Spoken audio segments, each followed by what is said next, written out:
work is very special in many ways. He's the master of what I call mid-tone painting. He never uses strong colours like vermilion or strong blues or cadmium yellows. It's always that mid-range. Very, very difficult to paint with and hold that down. The temptation to put a bright piece of paint in the middle of a picture or a touch of red, as Constable used to do, Nick refrained from doing that, and I admire him for it. I don't think he got the recognition he deserved whilst he was alive, which is a great pity. I think if he was shown in the right place, he would get greater recognition, which his family will see, but unfortunately he won't. Oh, but there have been so many artists who have not been recognised in their own time, and then, you know, years later have been rediscovered. And I think what he's done is created work that is timeless, and he's pursued his ideal, and he's created work that doesn't fit a fashion, but that does mean it will probably last longer and have is waiting to be discovered, I think.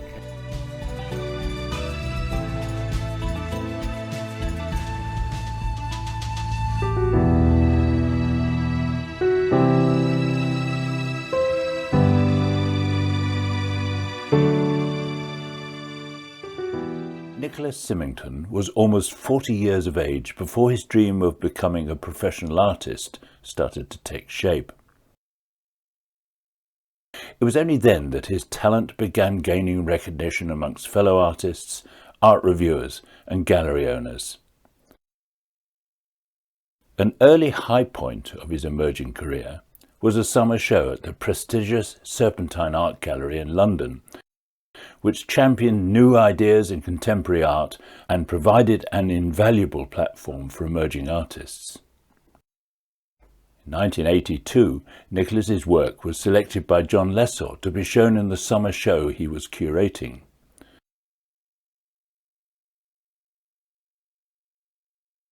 It was John Lesor who said to Nick when he came to see the gallery, to see the studio and see Nick's paintings, he said that he couldn't get the images out of his mind, that he'd looked at lots of artists' slides, but the ones that kept coming back into his head were Nick's. Over the following 3 weeks that summer, Nicholas's distinctive canvases were seen by thousands of visitors. Family and friends hoped this would provide the long-awaited breakthrough for his career. Yet when the exhibition's doors closed, Nicholas Simington went home to Old Buckenham in Norfolk and carried on painting in his studio behind his cottage for the next 35 years, relatively unknown.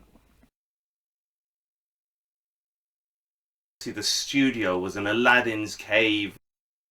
I have very fond memories of being in the studio and watching him paint. Yeah, it was very different because his values, his whole creative ethos, very non-materialistic, which is something that we took from him.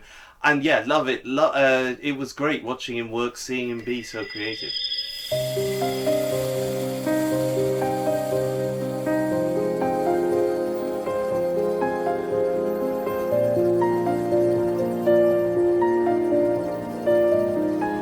He did stage a series of one-man shows in London and elsewhere, and his work was bought by private collectors from the United States, Canada, Australia and Italy, but he never achieved critical acclaim or commercial success in his lifetime. For many who admire and collect his art, this has remained a mystery. Nicholas Simington was born in Antwerp in 1930 to Irish parents. At the time, his father David was on secondment to General Motors. Nicholas was only months old when the family returned to Ireland, setting up home in Drogheda, some 30 miles north of Dublin. He enjoyed a happy childhood in that historic town, revisiting it on numerous occasions in later life to show his family the site of the family cottage, long since demolished and replaced by a modern house. In 1940, his parents took the extraordinary step of leaving neutral Ireland and moving the family to war-torn London after his father had obtained a position in the British Civil Service. Over the following 5 years, the family made several moves, eventually settling in Scotland.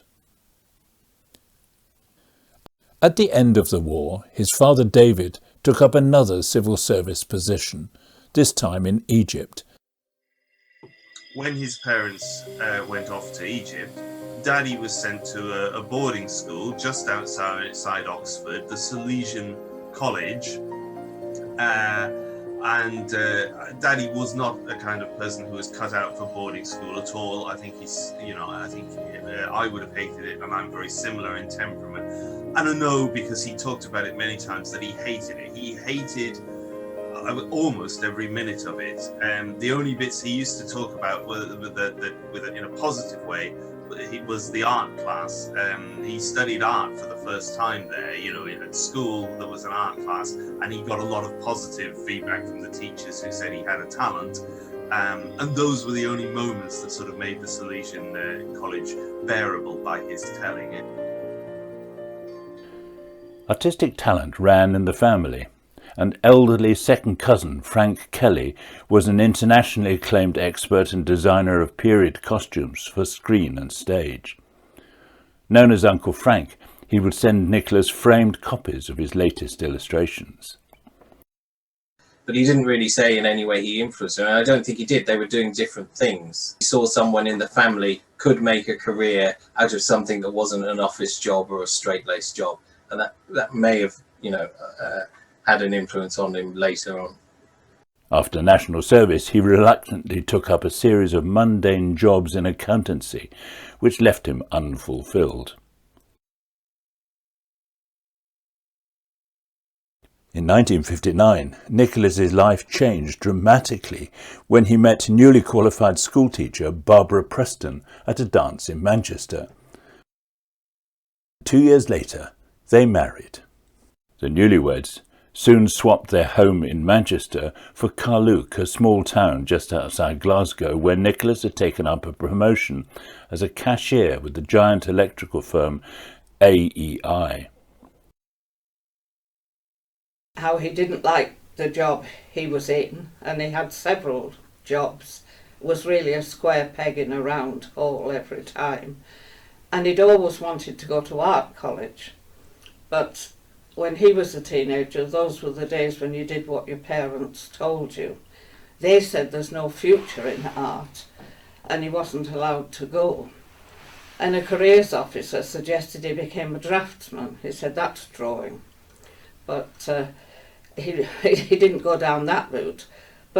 And he always went to night school. From the time I met him, he went to night school to art classes.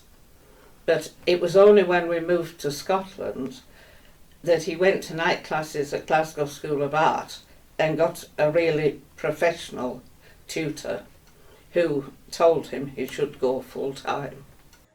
Well, I can't remember how he first went to evening classes. He must have applied and went to evening classes. And his tutor there, William Crosby, he encouraged Nick to go full time. And Nick was working for AEI at the time and wasn't very happy. We'd been married 7 years, I suppose, by then. And although but particularly I, was always very keen on having a family, it didn't look as if it was going to happen. And I saw this advert in the paper. They were short of art teachers. They were applying for people to go to the Glasgow School of Art, get an art qualification and then a teaching qualification, and promised to teach for 2 years afterwards. So I was working and I showed it to him and said, it doesn't look as if I'm going to stop work to have a family, so why don't you go for it? So he applied. Although he'd got GCSE English, not GCSE, it was school certificate in those days, he had to take the Scottish qualification, he had to get higher English. So he went to night school for a year, got higher English, and then applied and was accepted. And he always said they were the best 4 years of his life. And of course, it was during those 4 years that both boys were born. He'd only been at the College about 4 months when I was pregnant. So it was good for both of us.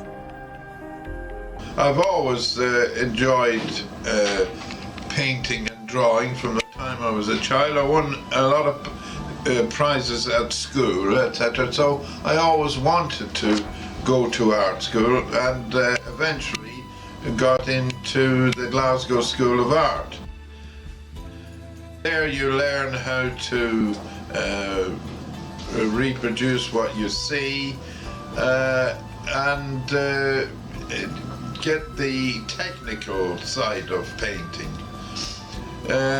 After that, I realized that that wasn't all I wanted to do. I wanted to do more than that.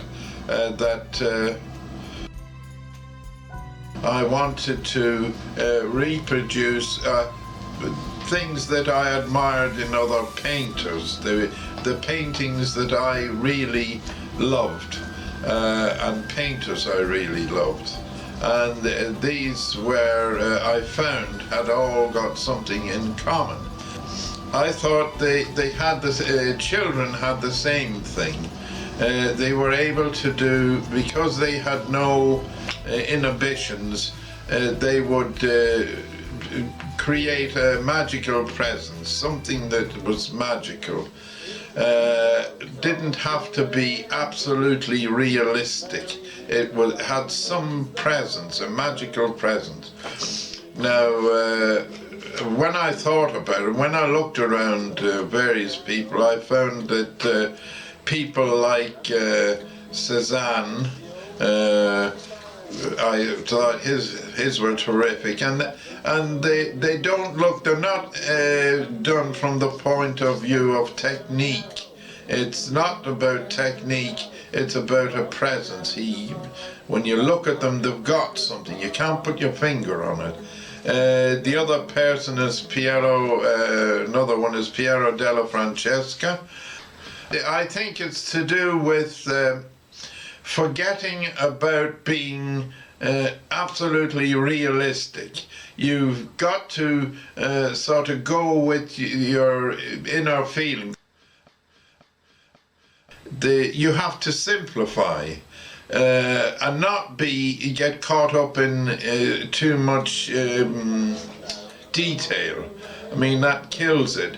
You just go for the feeling. If you get the feeling. When I thought about this, I thought, well, that's what I want to do, and then I had to discover how I could achieve that. And so when I paint something, I usually spend a long time in simplifying it. I start off with the thing that inspires me, and I think, right, I could do something with that. I get the, as you do with the sunset, if something triggers, I think that's fantastic. The design and the color, and instantly I have a picture in my head, an idea.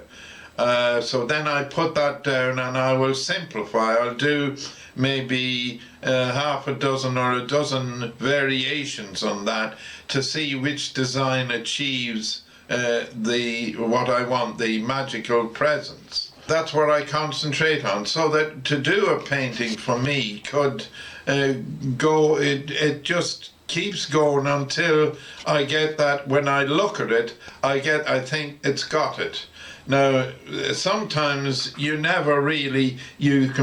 sometimes the difference between your best and not your best is when you look at it and you think, well, it's got it. But some others you look at and you think, my God, that really there's something about it. I don't know what it is, but it's a humdinger. Nicholas was now 38 years of age. Crosby encouraged him to study art full-time, and Nicholas got a grant that enabled him to attend the famous School of Art. Nicholas graduated with a diploma in art in 1972, and a couple of years later he, Barbara and their 2 young sons, Aidan and Liam, moved south to Norfolk, where he was to devote the rest of his life to painting, while Barbara supported the family by teaching. It was 2 things. One, Nick had been contemplating it. He thought if we moved somewhere nearer to London, there might be a chance of a London gallery taking him on. We came to Norfolk because he had family here. His brother and sister-in-law were here. And what really gave us a push was we found out our house in Scotland was going to be compulsorily purchased. So we had to move anyway. So we thought, well, we might as well move in a big way. He worked part-time and painted part-time. And then I said, by that time, the boys were school age, or just about. Liam was just about to start school. So I think I said, well, I'll work full-time and you paint. So that's what we did. I just think he had this compulsion. He told me once that, not so much in latter years, but when he was younger, if he had a day when he didn't go into the studio, he felt guilty. He was really driven to paint, and he just seemed to have an endless supply of ideas. People fascinated him, and a lot of his paintings were people. And yes, he just felt it was what he had to do. He wasn't a commercial painter. He didn't paint dogs on velvet cushions or chocolate box covers. Much like Bob Dylan, played what he wanted to play, and if the audience came along with him, that's fine, and if they didn't, they didn't. He painted what he wanted to paint. It was powerful stuff. You know, he had his fans, and they loved what he did, and they could feel it. So he stuck to that, stuck to his principles, while the world changed around him. I mean, he did sort of powerful pieces that I think will last the test of time, but the art market turned into a commodities market in the late 70s, and it became about buying fashionable names, the whole Jeff Koons and all that stuff, and then you get on to all the conceptual art, and he didn't dismiss that. He engaged with it, and he thought about abstraction, and there's an element of abstraction. He didn't do photorealism. So there is an element of it's not photorealism, but it was about expressing a human feeling in a kind of classical composition. His compositions are just beautiful, and some people feel that, but he didn't move away to conceptual stuff to follow the fashion. He stuck at what he wanted to do, and some people came with him. He did say, he wasn't a chocolate box painter. He did say, I don't paint dogs on velvet cushions. People want stuff that looks good, that goes with their wallpaper.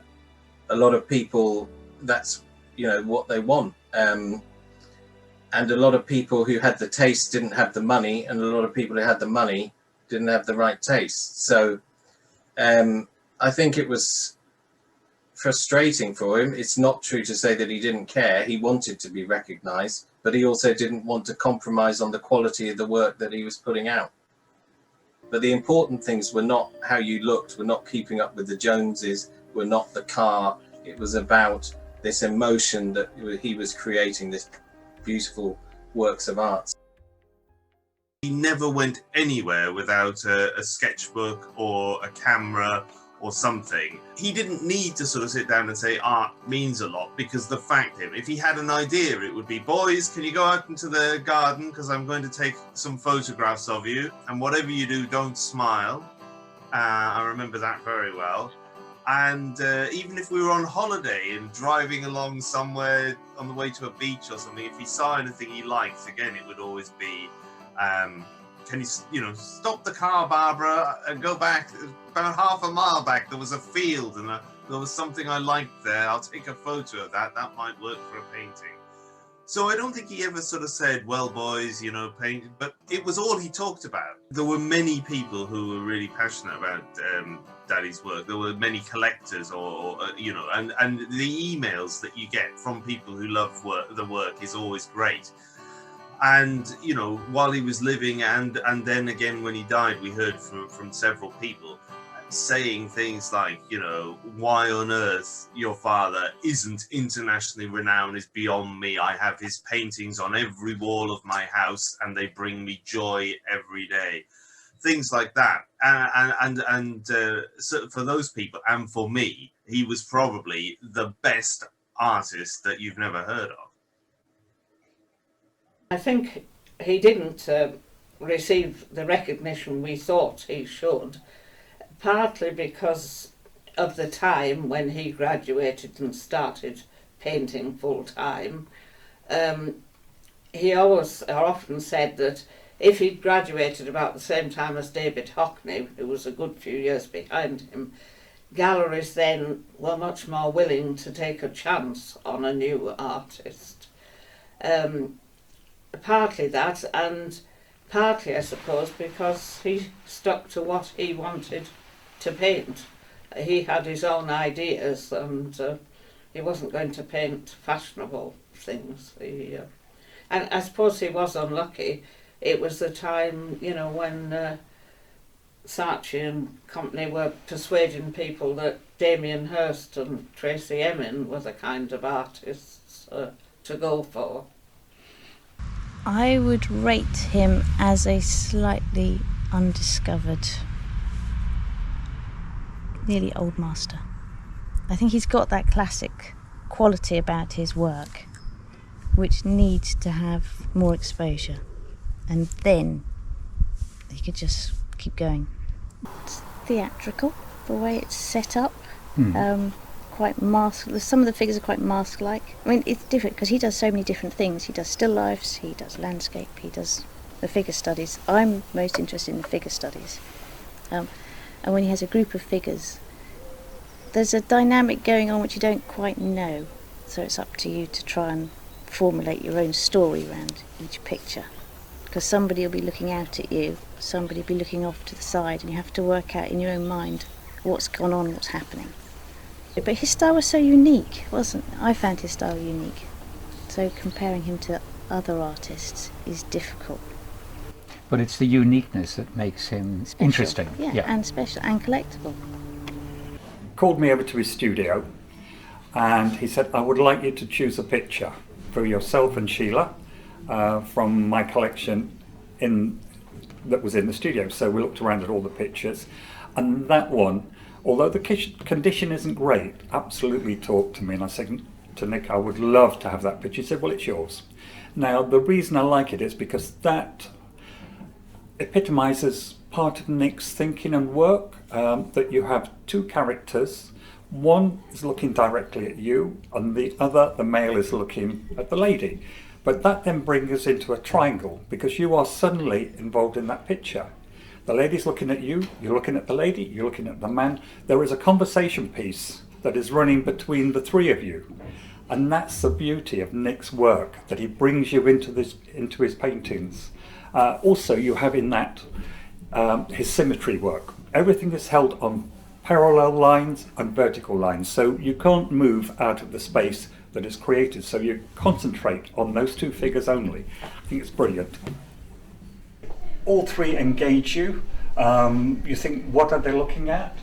What are they saying to each other? What's happening down below? Because it's obviously a first floor window.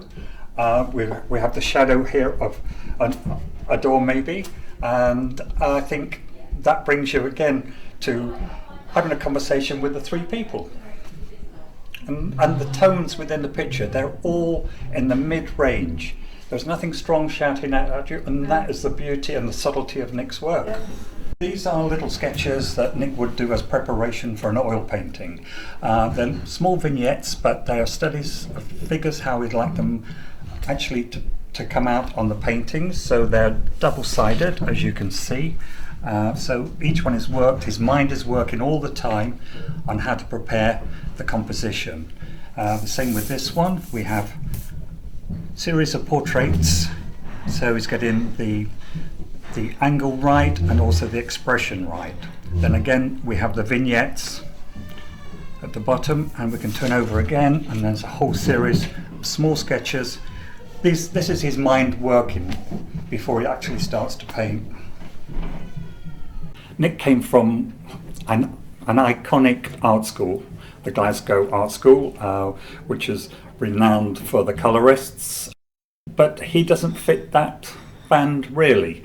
So although he was trained at Glasgow, he went out onto his own set of rules with painting, and I think you can't pigeonhole him. He's unique, and I think on that basis that's why he deserves recognition. So yeah, I think that's where I'd put him, just on his own, out on a limb, being unique, being Nick Simington.